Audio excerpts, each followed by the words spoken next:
programa Nossos Pesquisadores está hoje com o professor Richard Garratti, do Instituto de Física de São Carlos. Professor, conte um pouco para a gente da sua trajetória acadêmica. Bom, muito obrigado pelo convite. Então, sou professor aqui no Instituto de Física de São Carlos e, por incrível que pareça, a minha trajetória começa numa área completamente diferente. Com 18 anos de idade, eu entrei na faculdade, na Universidade de Londres, para estudar medicina. Então, estudei 2 anos de medicina, na verdade, antes de mudar para bioquímica.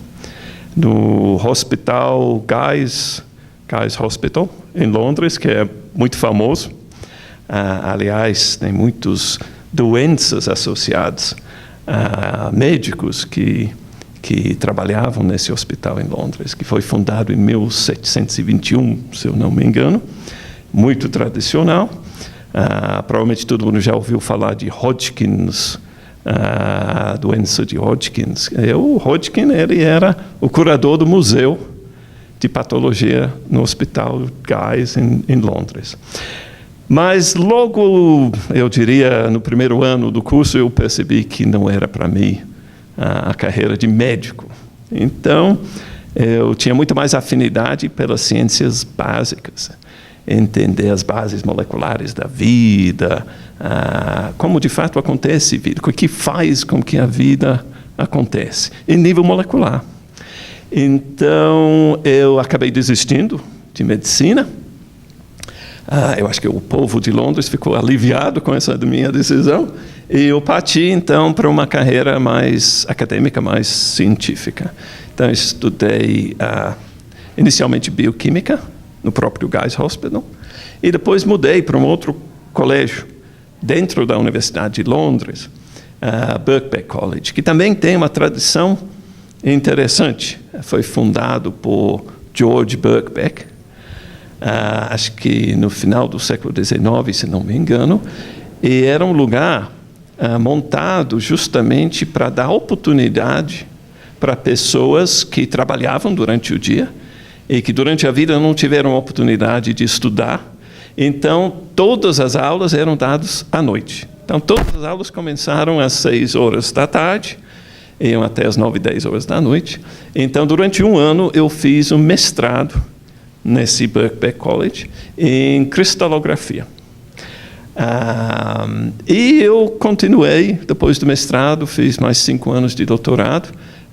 Terminei o doutorado em 1989, que quando eu vim trabalhar no Brasil. Então, de certa forma, essa curiosidade sobre os mecanismos moleculares, né, que faz com que a vida acontece, acabou sendo satisfeito, porque em cristalografia a gente estuda justamente a estrutura molecular, visando, no caso de moléculas biológicas, visando compreender como aquelas moléculas atuam no ser vivo. Então, foi mais ou menos assim que eu consegui chegar a me formar com doutorado em Londres, que eu terminei em 89. Mas, durante esse período, em Birkbeck College, de 84 para 89, eu dividi uma sala com o professor Glaucius Oliva, um cientista muito renomado, muito conhecido aqui no Brasil, do nosso próprio instituto. E ele tinha ido para Londres justamente para aprender a fazer cristalografia de proteínas, então de grandes moléculas biológicas. E ele tinha já uma formação muito boa em cristalografia de moléculas menores, mas o desafio na época era como estudar moléculas maiores. E não tinha ninguém no Brasil fazendo isso naquele momento. Então, a sugestão do professor Castellano, professor Ivone Mascarenhas, foi que ele fosse para Londres para trabalhar no grupo de Tom Blundell, Sir Tom Blundell, hoje em Cambridge, mas naquela época trabalhando em Londres. Então, o Glaucius foi lá e, por sorte, eu e o Glaucius dividimos uma sala durante esse período no Birkbeck College. E, no final do doutorado, a gente começou a conversar sobre os futuros de cada um.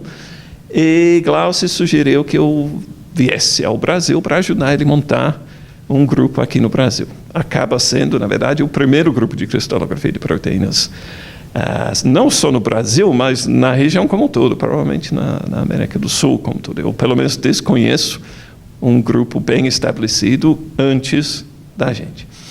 Então, ele me convidou e, em princípio, eu me comprometi a vir para ficar um ano, de 89 para 90, e acabei descobrindo que eu gostava do desafio de fazer ciência fora do eixo Europa, Estados Unidos, Japão, etc. Então, os desafios são diferentes, mas me levou até uma carreira bastante interessante, bastante diferente do que eu teria tido se eu tivesse ficado na Inglaterra. Mas, enfim, um dos problemas da vida é que a gente nunca tem uma segunda chance para comparar, né? Então, você tem que apostar naquilo que parece a opção mais interessante no momento e fazer o melhor que pode. Eu optei, então, em ficar. Ao invés de voltar para a Inglaterra, eu acabei ficando e desenvolvi a minha carreira toda, na verdade, aqui em São Carlos. Professor, qual que é a diferença de fazer ciência aqui e na Inglaterra? Bom, tem muitas diferenças que vão desde a infraestrutura, a cultura, a tradição, as instituições, a solidez das instituições. Mas no dia a dia, tem coisas mais práticas que dificultam o desenvolvimento de ciência em países como o Brasil, comparado com a Inglaterra. Uma das coisas que atrapalha muito, por exemplo, quem trabalha na área biológica, é a aquisição de insumos.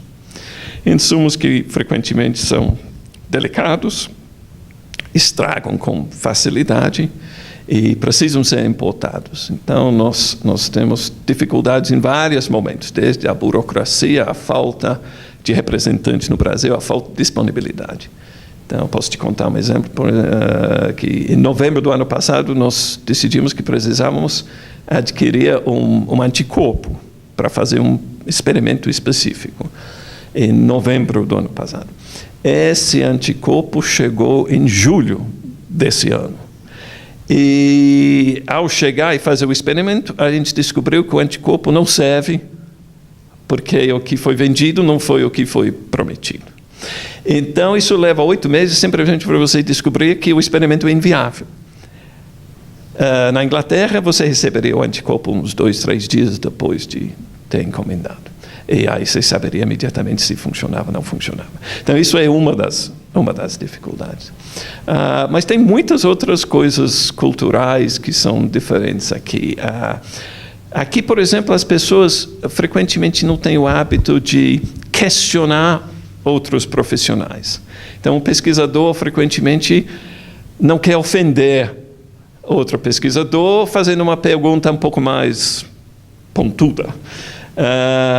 Enquanto que lá isso é considerado algo absolutamente normal, absolutamente saudável, né, para o desenvolvimento da área. É importante ser questionado. A gente, inclusive, precisa se questionar o tempo inteiro.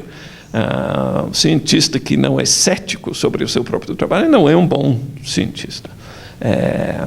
A gente não pode simplesmente acreditar em qualquer coisa baseado em evidências não muito profundas. Então, são muitas as diferenças. Mas uma das coisas que mais me influenciou em termos de diferença é o seguinte: nossa área de pesquisa, cristalografia de proteínas, nasceu na Inglaterra.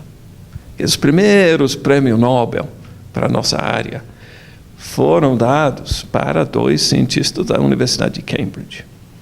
E junto com eles, todo mundo deve ter ouvido falar da história de DNA, da estrutura de DNA, a molécula da vida e tudo mais, Watson, Crick e Maurice Wilkins.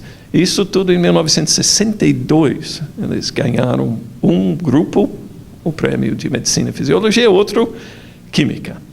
Então, toda a teoria por trás de como que se resolve uma estrutura complexa como uma proteína foi desenvolvida na Inglaterra, basicamente, como inclusive contribuições de americanos, mas a maioria trabalhando em Oxford ou em Cambridge. Então, a nossa área é muito tradicional dentro da Inglaterra. E se eu tivesse ficado lá, eu seria mais um em milhares. Mas quando eu e o Glaucio chegamos aqui no Brasil, era só a gente. E isso, obviamente, abre portas, possibilidades, perspectivas que eu jamais teria tido se eu tivesse ficado lá. Então, do ponto de vista pessoal, isso é uma grande diferença. A minha carreira certamente seguiu um caminho completamente diferente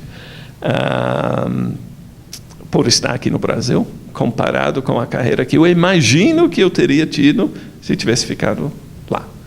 Então, valeu a pena você ter ficado aqui no Brasil? Sem dúvida.